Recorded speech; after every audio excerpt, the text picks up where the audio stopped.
First, greetings to you all. Love to everybody. This is Barbara. I'm going to talk for a few minutes before Aaron comes in. It's been a time full of challenges. A month ago, we weren't really into this yet. Some of you have been in classes and we've talked in classes. Some of you are new to this tonight.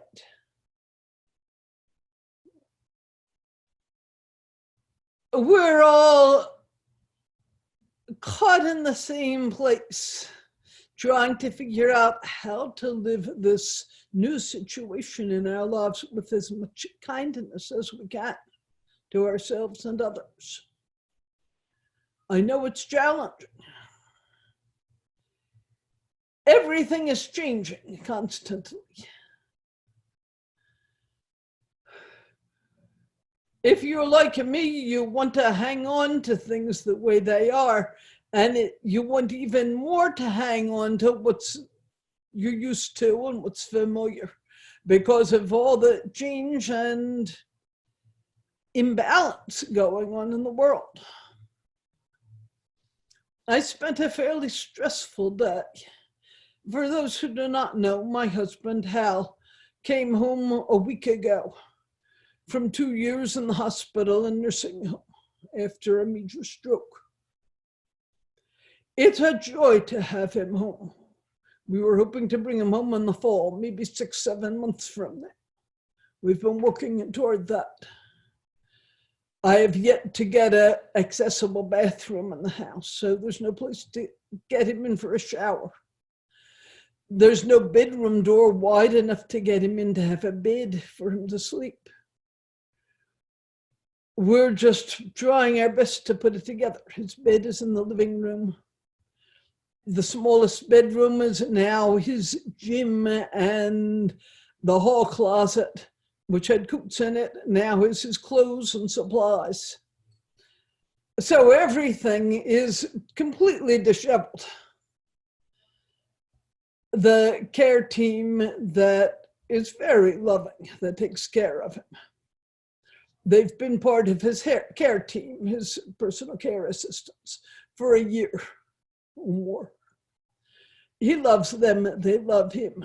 They've offered to live here for a month or 2 months even, whatever it takes. By which time I'm going to have some kind of an egress window in my basement and an apartment down there so that a caregiver can live in. Which means all the things that were stored downstairs have to go out. Everything is chaos. And I'm clinging. No, you can't move that away. No, I need that. Don't throw that away. Ah! Of course, I don't need anything. I know that. Yeah, I'd like to have my computer and my dog. A cup for water. I forgot to push record. This has been Barbara talking about stress and attachment and not wanting to change. How do we work with this? I'm sure many of you are facing the same thing. I have another friend who was renovating her kitchen, and it was halfway done when this happened, and they were living in a temporary kitchen in the basement with a hot plate and a basement laundry sink. And she and her husband are still living that way. Chaos. What really matters? Our loved ones are what matter. The planet Earth is what matters.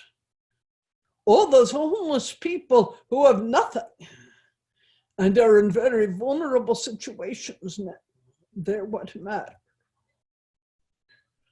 Having a finished kitchen or a closet in which to store things in an organized way.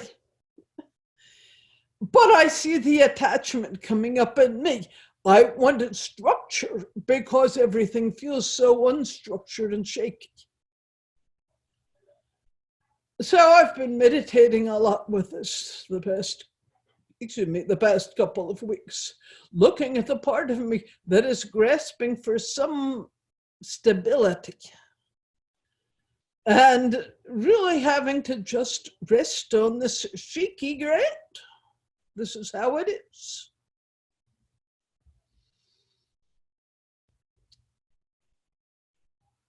This, Aaron has asked me to say a little bit of this as background for his talk. Aaron, is there anything else you want me to say? He says, that is sufficient. I would add here, it's wonderful having Hal home. It's hard. It's taking a lot of time and energy to make sure his needs are being met. His care team is wonderful, but probably if I ducked out of the picture completely, they'd take excellent care of him. So it's all in my mind that I have to do it. But still,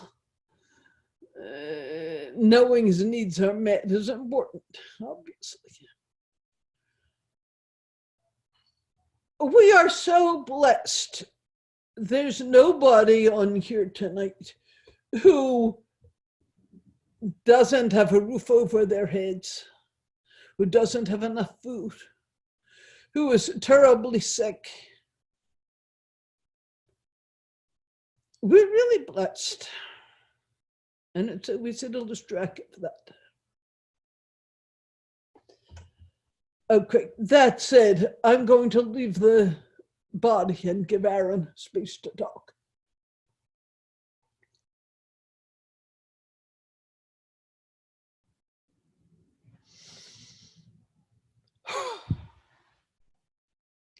My blessings and love to you all. I am Aaron. Thank you, my dear ones, for being with us tonight.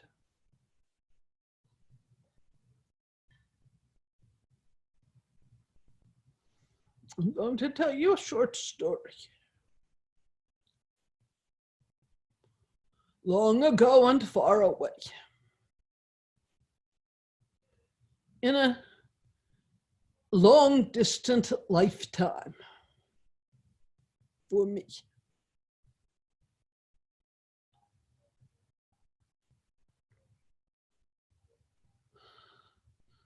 I was the shaman of a tribe of people who lived in great peace in what really was a rainforest. The rivers were filled with fish. There were open areas, not big, but big enough for our needs, where crops could be grown. And some kinds of animals were raised. And then all around us, the dense jungle and rainforest.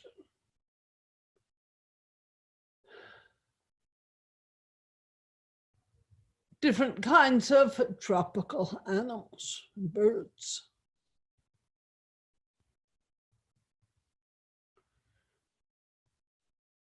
We lived simply. There was so much growing that we had abundant food.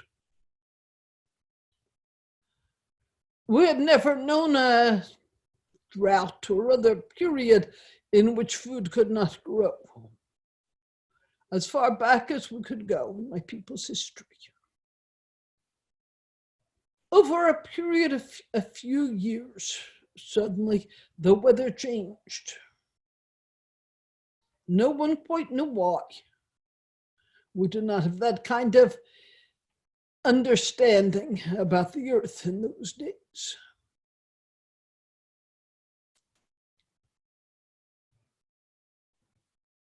But the rains stopped. The rivers dropped very low and the fish died. The crops that we could grow in our open clearings could not survive.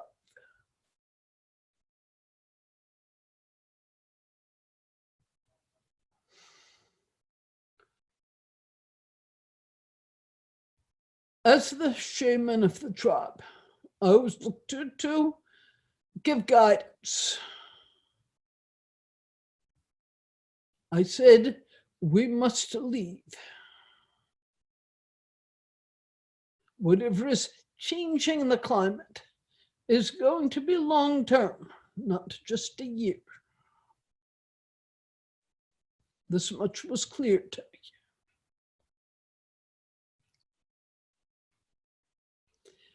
So I said, anybody who wishes to come with me is welcome. Those who wish to stay, you are welcome to stay.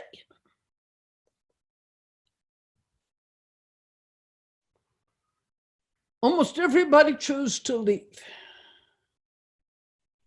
People asked, what about the elders and those with babies? We will take care of them. We will accommodate them. We had some beasts of burden. We had some small carts in which we could carry people.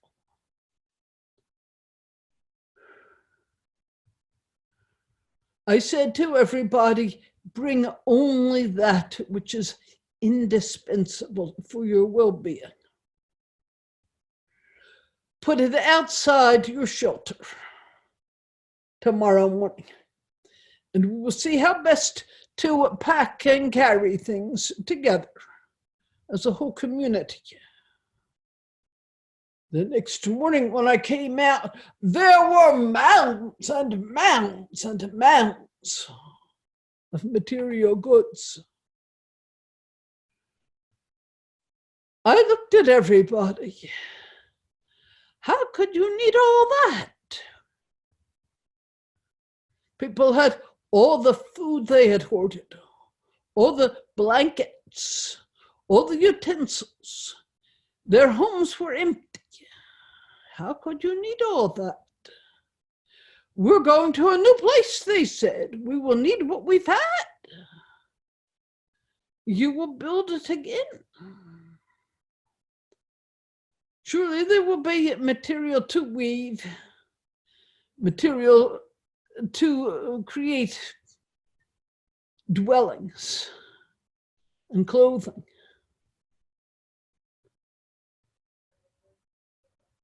So I gave each person that size. I didn't give them a box.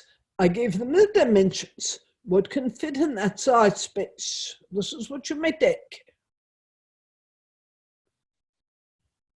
More than half the people said, no, we cannot go. I cannot leave this weaving that I made 10 years ago. I cannot leave my grandfather's carved table. I will not go. It made me very sad. I saw how attached they were. And I understood that the root of their attachment was not that they truly believed they would need this, but that it created an illusion of stability. When everything is changing, you want stability, and I understand that.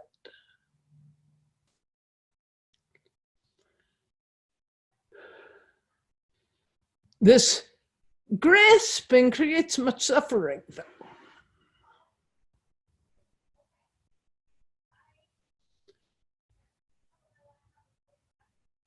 You are not packing up to leave and go somewhere. Rather, you're staying home. But there is still so much grasping for stability, for things as they used to be. My dear ones, nothing is ever as it used to be. Everything changes. You cannot hold on to anything. But you must perhaps hold on to love. To love for each other and for the self. To love for acts of kindness and generosity. To love for the divine essence that is within each of you and within everything. This is all there really is to hold on to. Everything else is replaceable.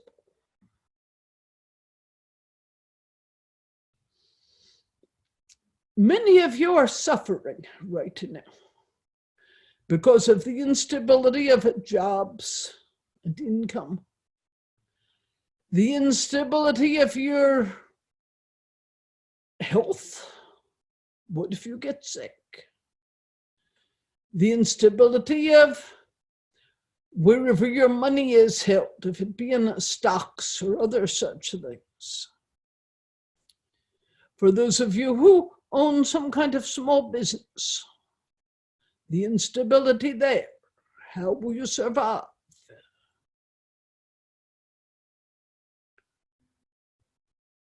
So much is possible when you hold your heart open to love.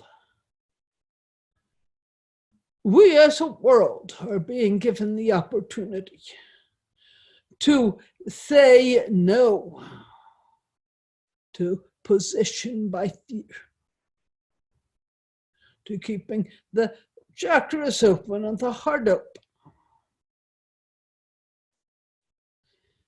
And it is perhaps only this shift that is capable of saving your world. I don't mean because of coronavirus, but saving your world from the fast track to destruction that you have been on.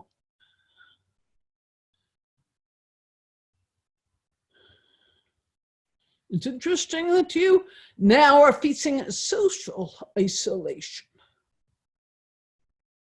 And yet, for many of you, you have not wanted to allow any kind of isolation. Wanted always to be out at the party or the bar or the movie or even the meditation and gathering. Don't leave me alone. What does it mean to be alone? Is anybody ever alone? How could it be?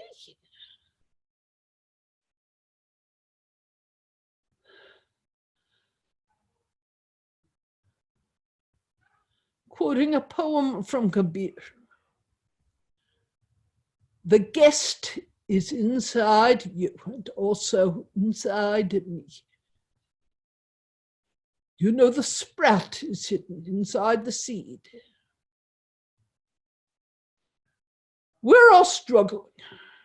None of us have gone far. Let your arrogance go and look around inside.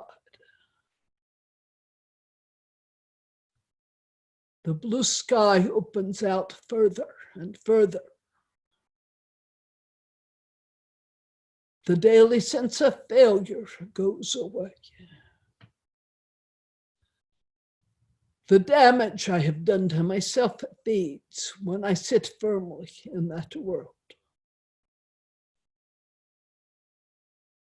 That's only a portion of the poem, but it's what I wanted you to hear.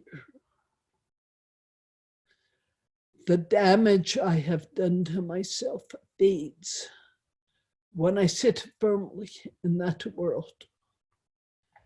This is the gift that you were given.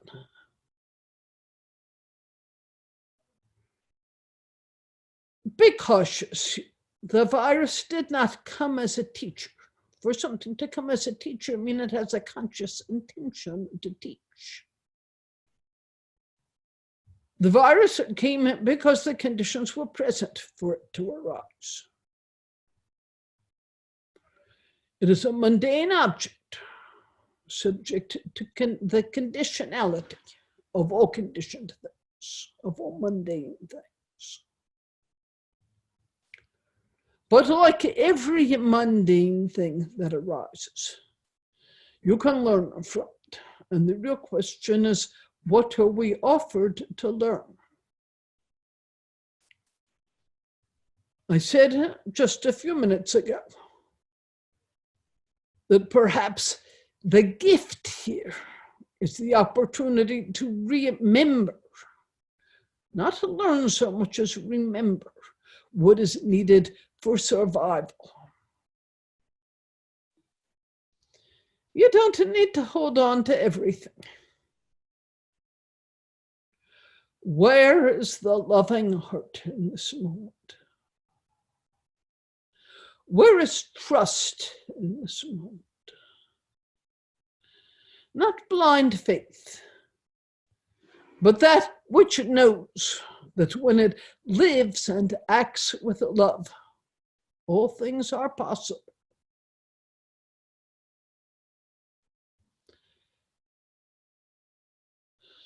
So your world has been spinning out of control. Nation threatening nation, people threatening other people. People building walls to wall out, quote, the other.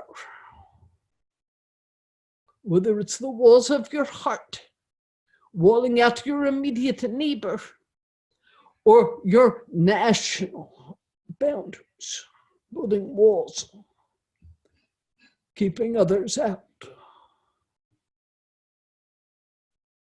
There is no other. There is only one, and all of Earth's creation as expression of that one. Everything is sacred, everything, including Covid-19, this virus. Everything is an expression of the divine. There is no exception. How could this be? How could something so destructive be an expression of God?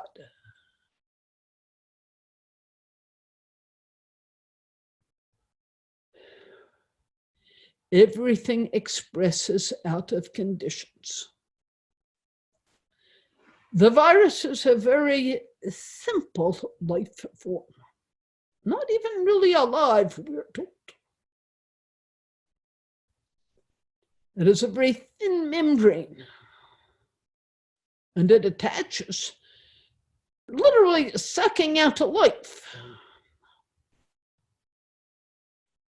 It is a parasite of sorts, especially in that if it kills its host, it will die. It does not have intelligence, as you know intelligence, but it does have a certain kind of intelligence, in that it has the ability to sense expansion and contraction, love and hate. Let me tell you another story. Some of you have talked to me and heard from me that you are wanderers. I especially want those of you who know yourselves to be wanderers to try to go deep here as I tell this story. But everybody can benefit from the story. Long ago and far away,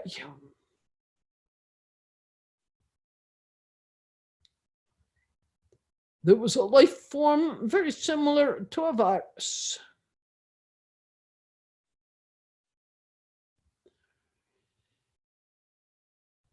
It lived on a planet rich in organic material.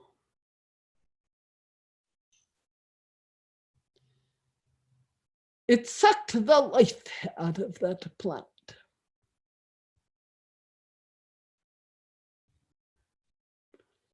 At some level, it knew that it was destined to die off because there was nothing else for it to feed on. It formed itself into, that's too specific. It did not knowledge beform itself. Simply the material of which it was made shaped itself with some kind of cognizance, very fundamental survival cognizance, into some kinds of spores.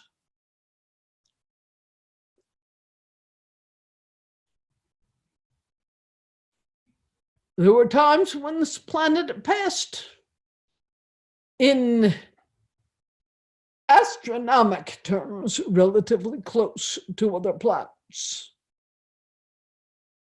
or rocks of some sort, meteors. The spores flew out in space and launched themselves to other places.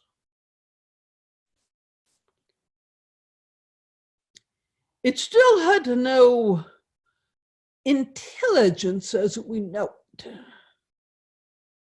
A very simple life form determined to survive. That's it. But very adaptable.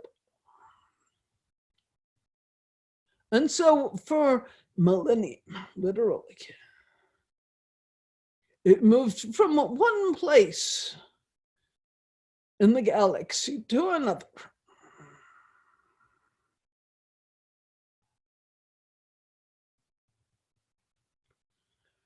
Sometimes it found itself on planets with more highly sentient beings. On some of these planets, over a long period of time, it literally devoured everything because people were locked into fear and didn't know how to stop it.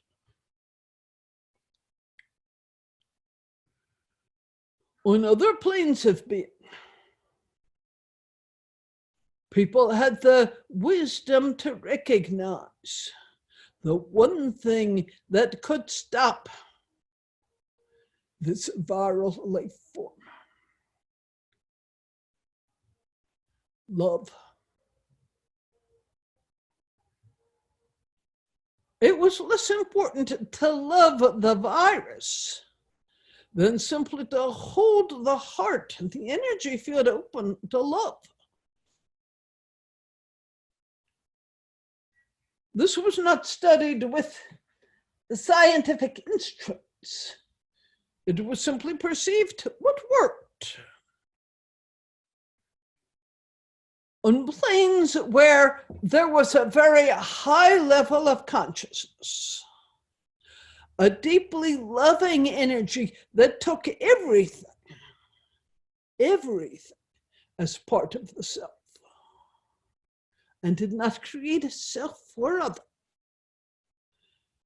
There was the possibility to hold a very high-end loving energy, so that when some things began to sicken from this virus, it was seen as one would treat a thorn in the finger. Let's take care of this. Pulling out the thorn and washing the finger, inviting it to heal, not chopping off the finger.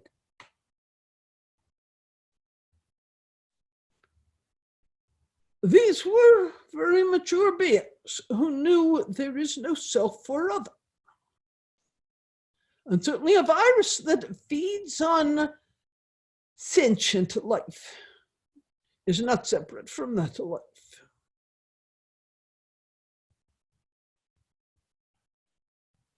The thorn is not separate from you. You pull it out, but you do not heat the rose. You simply, next time, put on gloves and use care where you hold the stem. There will always be thorns.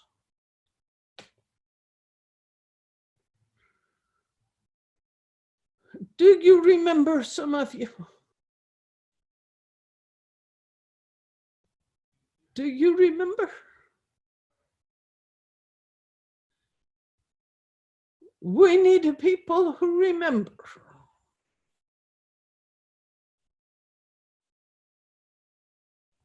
Do you remember there is nothing separate from the self? Do you remember?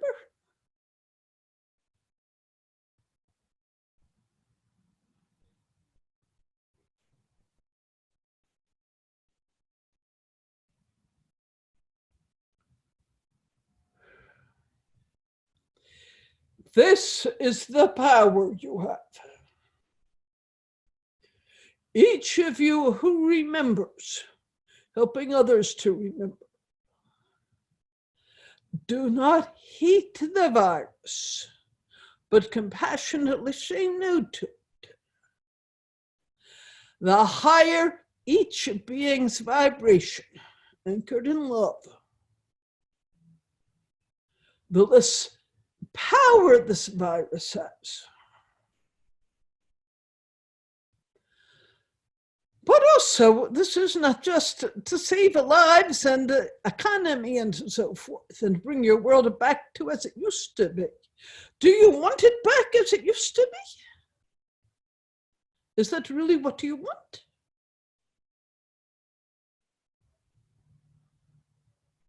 As it used to be, but different. Filled with love, not hatred. Filled with compassion. Grounded in generosity and peacefulness. Grounded in the strength of the one who knows all beings are part of me, and I am part of all beings. And yet I still have the capacity to say a compassionate no to that which would destroy. You begin to learn your true power, grounded in that compassion. No, you may not destroy. But can you feel how that can be said with no contraction? Try it. Try it with me. No, you may not destroy. Can you feel that coming from your heart? No, you may not destroy. No, I hold you in love, but you may not destroy. You must go elsewhere or change your being so that you must no longer destroy. Speak to the virus, tell it, remind it how wonderful it would be if it could form a much more wholesome symbiotic relationship where it would not create sickness. Or perhaps it could thrive without destroying anything and would be welcomed instead of feared and hated. Begin to teach it in this way.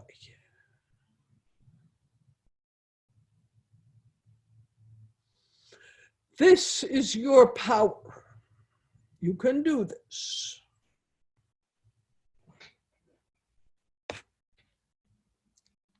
But as long as you are contracted in fear, you lose your power. As long as you are contracted in, how do I fix this? Why did this happen to me? I'm afraid. Well, it's okay to be afraid. But I am locked into my fear, so I am powerless. No, I am open-hearted with my fear. Breathing in, I am aware of the fear. Breathing out, I hold space for the fear. I am not the fear. I am not the grief. I am not the anger. They have arisen out of conditions, and I will take care of them. The virus has arisen out of conditions, and I take care of that. I take care of it by telling it compassionately no, and inviting it to open itself to a whole new way of being. As humans and other sentient beings of this planet, Learn how to relate to other life forms with a compassionate yet powerful open heart that knows how to say no. You have the potential to transform not just your own planet, but the whole universe, the whole galaxy. You, my dear ones, who are deeply awakening into the compassionate heart, who have literally come up for this awakening. Think what this would mean for all life everywhere. Some of you have said to me, Erin, we understand that we came into this incarnation to learn and practice compassion. But why us? Why now? It is not only Earth that hangs in balance, but everything. Caught between negative and positive polarity. Positive polarity ultimately must win. This is not a war. It's simply a question, how long will it take? But for millennium, you have been training for this time on Earth, and on other planets also throughout the galaxy, to bring forth this shift into positive polarity, into a deeply grounded positive polarity that knows the power of love and is capable of holding forth that love. This is your destiny. If you fail it now, there will be another chance. Perhaps 100 or 1,000 or 10,000 or 100,000 years from now. Time is not the question here. The question is, this whole Earth and universe and even a galaxy are ready to burst into the realm of love. It must come forth from your free will decision. I choose this. Maybe I'm terrified, but I still choose this. I choose to know myself as a being of love and of light, as a spark of the divine,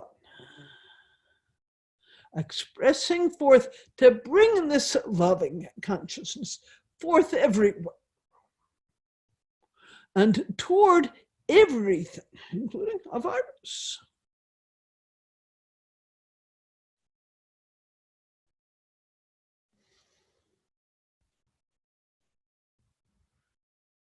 It is not easy.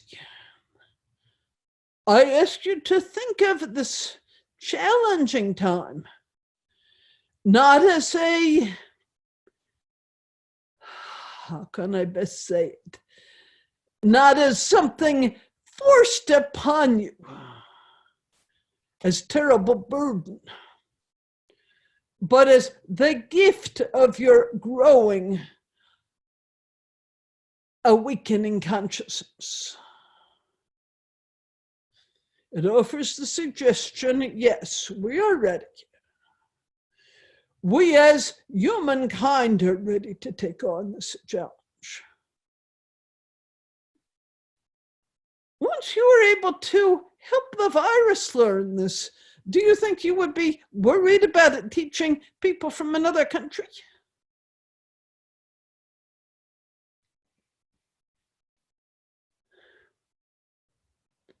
If you can hold forth this shift into love for the virus,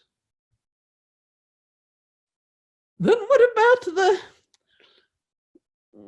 the loyal opposition in your opponent political party? Can you help them awaken to love? I think so. What about the people who are building nuclear missiles over there? Can you help them awaken into love? It only takes knowing and trusting your true power as expressions of the divine. This does not guarantee that no one will die, not from the virus, not from wars, not from the earthquakes and tornadoes that buffet the earth. Of course, beings will continue to die.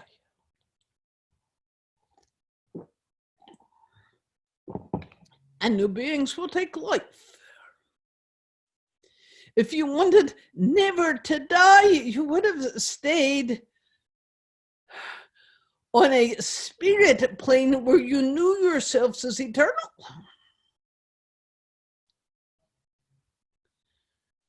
You were willing to take the risk and say, okay, I come forth again and again as human into this realm of forgetting my eternal being, my connections with all that is,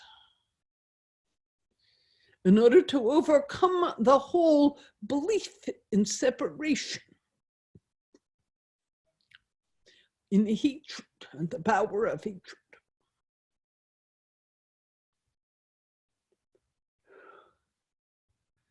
This is the gift that is given to you.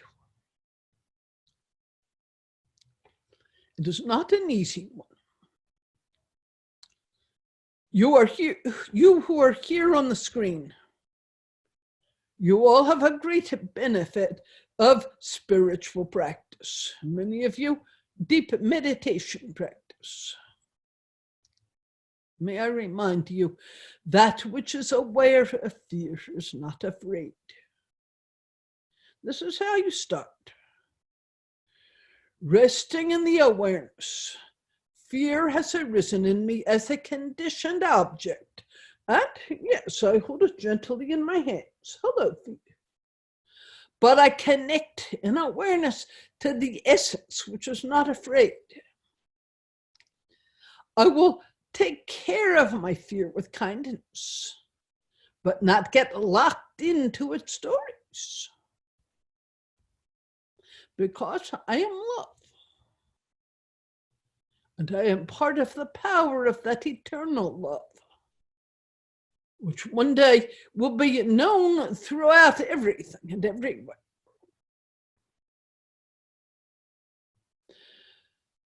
Honor yourself for your courage to come forth at this time, to do this work. You are love.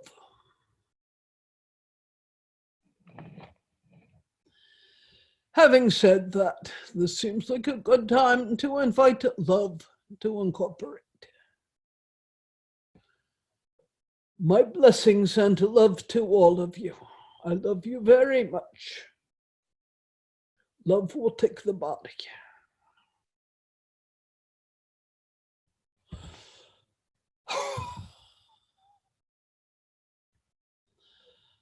I am love.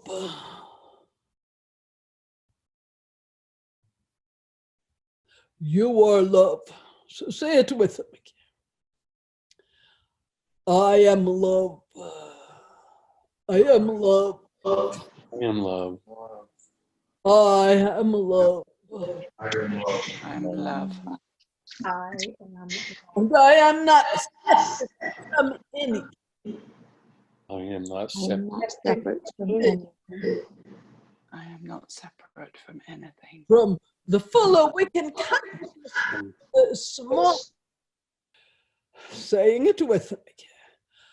I am love. I am love. I find it interesting that we lost some of what I said. What Aaron likes to call, and I like his phrasing, the loyal opposition. That which would fight back against love and try to hold things in fear and hatred. If it has any means to intervene, it will. The answer is always no. I am love, and you may not push against me in that way. I hold you with love, but I will not allow you to take over, because that would not be a loving thing to do. What does it mean to be love? It does not mean never to be afraid. It does not mean never to be angry. These are human expressions that arise when the conditions are present.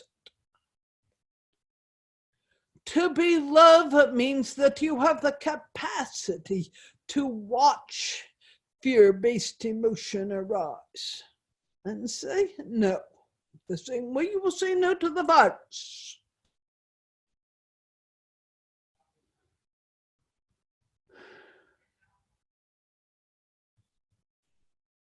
You're staying home, I presume, and taking care of yourselves.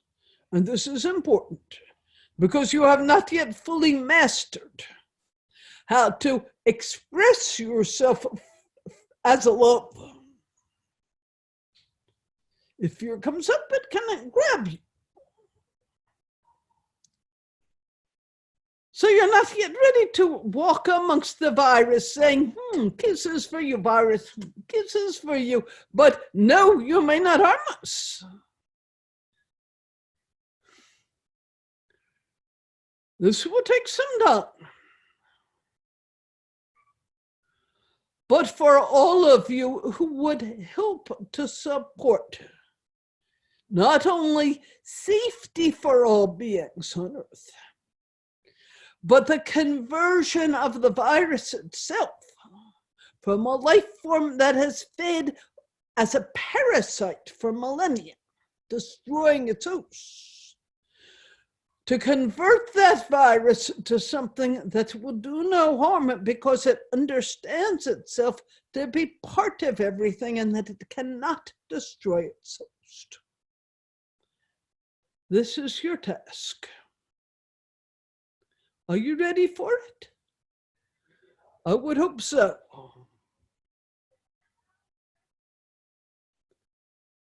Love, the power of love, put together with the power of knowing your innate connection with all that is.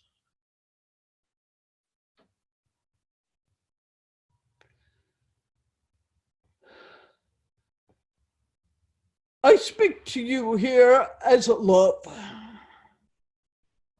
There are infinite expressions of me everywhere, including each of you. Some of those expressions fully know themselves to be love and intertwined with everything. And some still dwell in an illusion of separation. Now is the time for the ending of that illusion. To end that illusion does not mean the cessation of the uniqueness that each of you are, the radiant and wonderful uniqueness. To be unique does not mean to be separate, but to cherish your own uniqueness and the uniqueness of all beings, including the virus.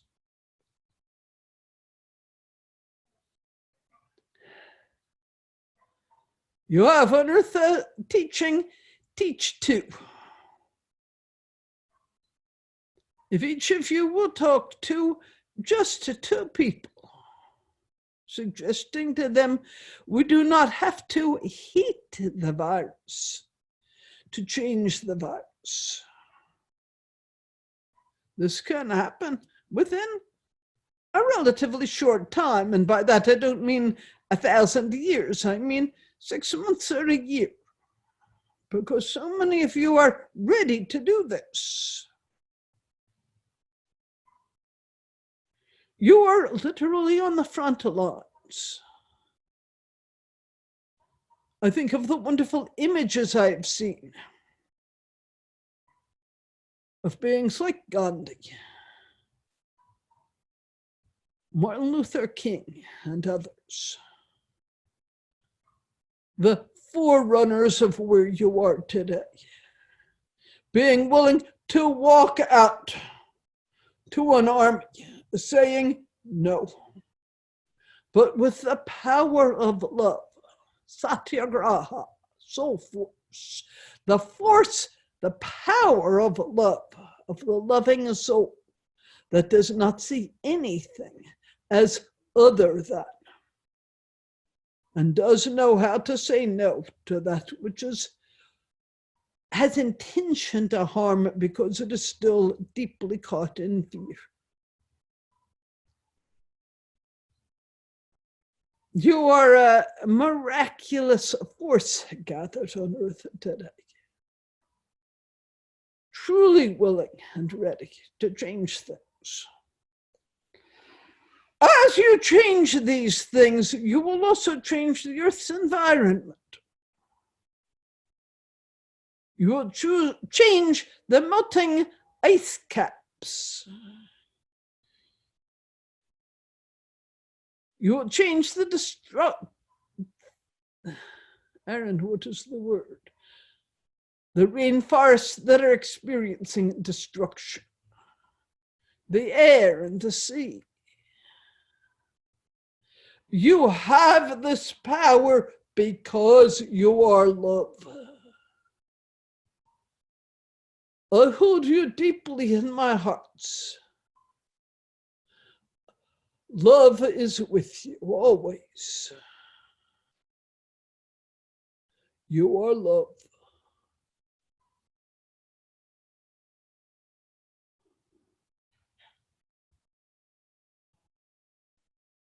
Love will never abandon you. But you must remove the armor enough to feel and connect with it and trust the power within you to be love and thusly to transform the world. And at the same time, to transform the virus. Let me give one more thought here. Suppose they come up with a way to destroy this virus. Fine. We go back to the way we were. Nation against nation. Destroying the environment filled with greed and fear. Then what?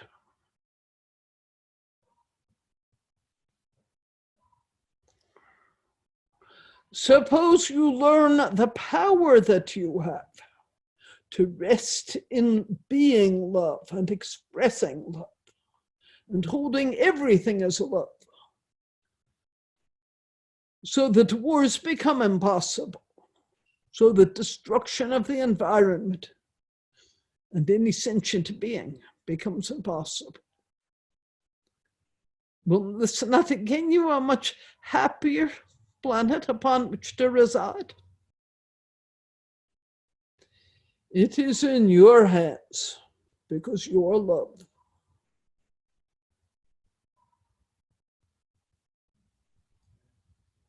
Aaron, do you wish to speak again?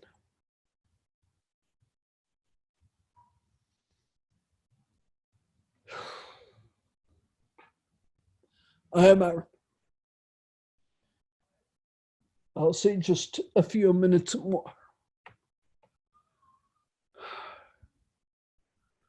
One of the greatest tools you have right now to move past fear and negativity is the power of gratitude. I spoke of this to the class last night, but some of you were not there. Briefly, for what are you grateful? Think of something right now in this moment for which you are grateful.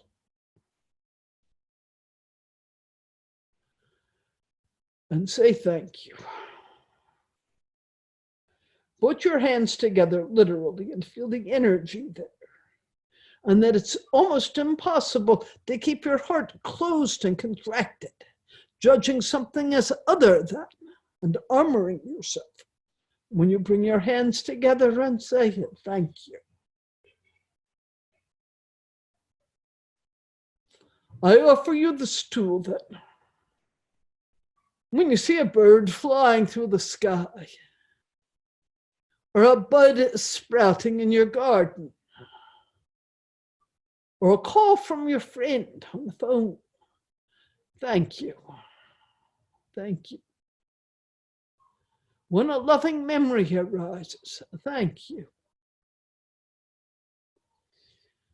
At night, thank you for the safety of this home, roof over my head, friends, enough to eat, warmth. Thank you. Thank you for good health. Thank you for love. We'll try it this week. My blessings and love to you. I will leave the body.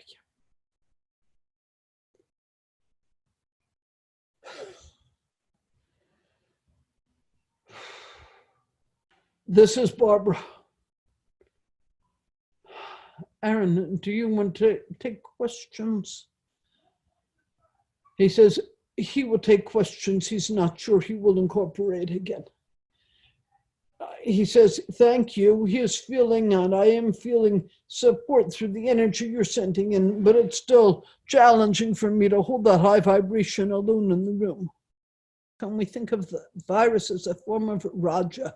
Animal instinct. Different animals have different instincts, depending on the species. The virus, everything in one virus is in every virus. They're in a species of virus.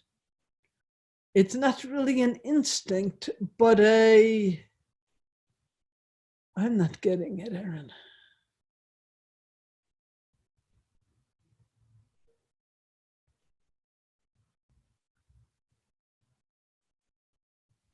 He says he will have to wait to answer it till he's incorporated.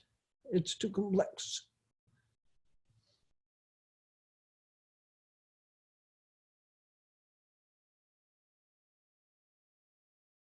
My suggestion is simply coming back to basic Vipassana practice.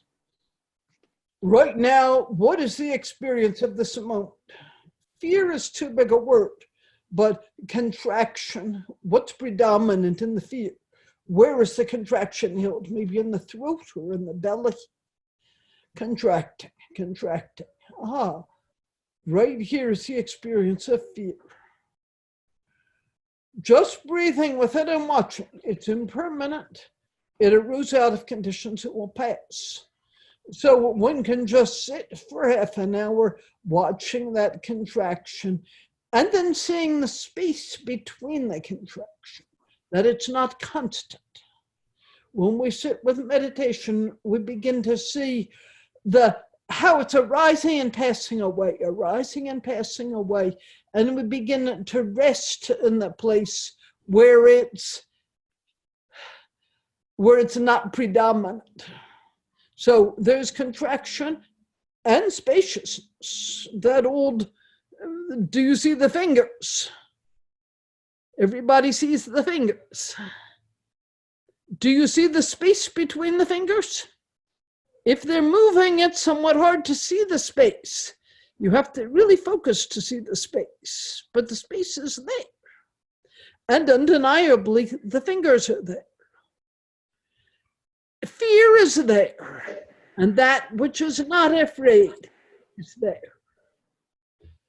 So with a commitment, we learn to open to that which is not afraid right there with the fear, rather than trying to get rid of the fear to get to that which is not afraid.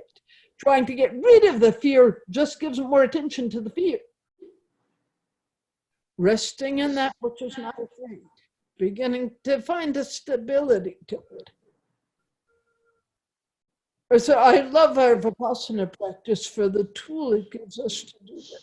And pure awareness also, just resting in the awareness of that which is not afraid.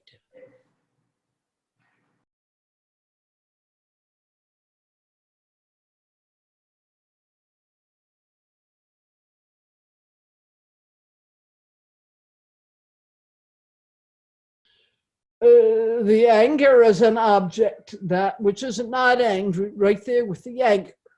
As long as you're trying to fix the anger or get rid of the anger, it gives power to the anger. Opening one's heart and acknowledging feeling anger, feeling fear, feeling powerless, feeling confused. Right there with all this heavy emotion, where is that which is aware, awake, loving, present? Can I touch in on that? And for me, I find this thank you often is what leads me to that. Just coming home again and again. Again, Vipassana this weekend, we'll do a lot of work with this at the retreat, looking at the arising of fear and anger and helplessness as objects and how we can skillfully work with them.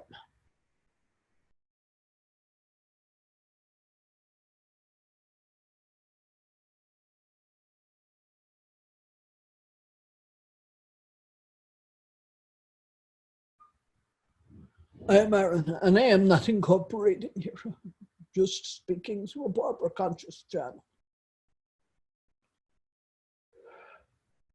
On the ultimate level, there are no boundaries. You and the virus are one.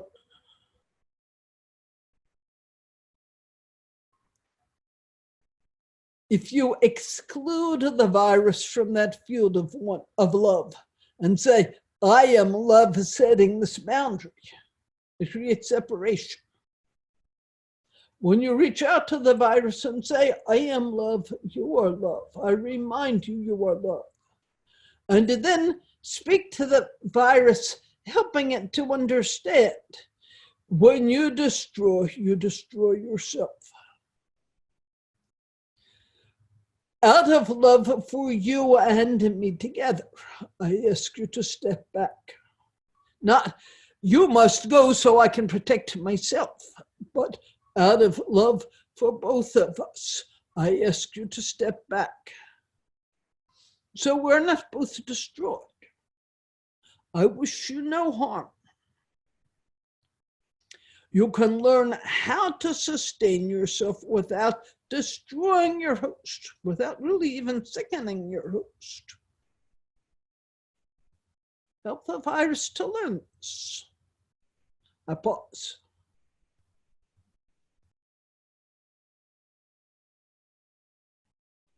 Yes. Just, we can't really do anything else but imagine it, because you can't see it. Imagine it. Aaron says, imagine it as a very frightened life form or baby infant that feels a need to protect itself and suck out everything because it's never learned any other way of being. Just to communicate to it. We are one, but if you destroy me, you are destroyed. Let's find a different way to coexist together. I do not wish harm. I do not wish harm to you. But you may not destroy me either. So let's figure out how we can coexist. Aaron is saying, liken it to, he says, a growing plant, maybe lettuce or kale that you have growing in your garden. You don't want to pull the whole plant up from the roots. You just want a few leaves. Imagine the plant's reaction if you say, I want kale now, and you grab it and pull it up from its roots. And then after you eat those leaves, there's no more kale. Versus if you say to the kale, I want some kale for dinner. I'm going to take some leaves. Thank you so much for giving me of your life force. Take the leaves. Thank you. And then the kale will grow more leaves. It's getting your loving energy. It will continue to sustain you. You will continue to sustain it. I'm sorry, I did not turn on the recording. Aaron using the image of kale and pulling leaves and saying thank you rather than pulling the whole plant. Coexisting with a love.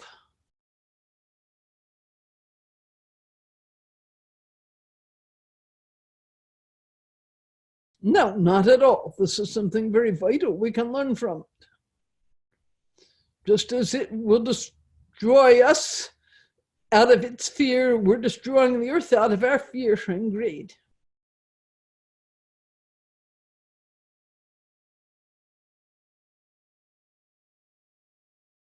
Aaron says, yes, absolutely. Prayers are always helpful. And every being with any kind of sentience can experience the power of our prayers as energy.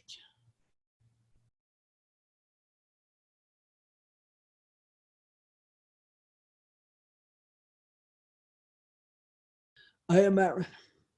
Anticipate there will always be people like this, so grounded in fear that they cannot take care of others, only themselves. Keep your own distance. Bring your gloves. Bring your spray cleaner. Go to the market as little as possible. And for all of you, as you meet others, follow the simple rule of assuming I have the virus and I will affect anybody, infect anybody to whom I become too close, to whom I cough and spread it. So I will live for myself as if I am infected with a virus for the highest good of all beings. You can only model this for others. You can't force it on others. So assume that many will not get it. They simply do not yet have the open consciousness to understand. I pause. I love you all. I'm inspired by you. I'll talk a little here. Yeah, you look at me as, oh, Barbara, she's the Dharma teacher and the medium, and she must be centered and clear. But today I was, Yeah, it happens. This is being human, and then having compassion for myself. I think the big part of this is for me, with my practice, I still get stuck, but I don't get stuck for nearly as often or for as long. So instead of it's lasting for hours or days, after 5-10 minutes, I'm back and centered again. And I'm so grateful to my meditation practice. It's 9:02. Thank you. I will rest. Love to all of you. Thank you for coming together tonight.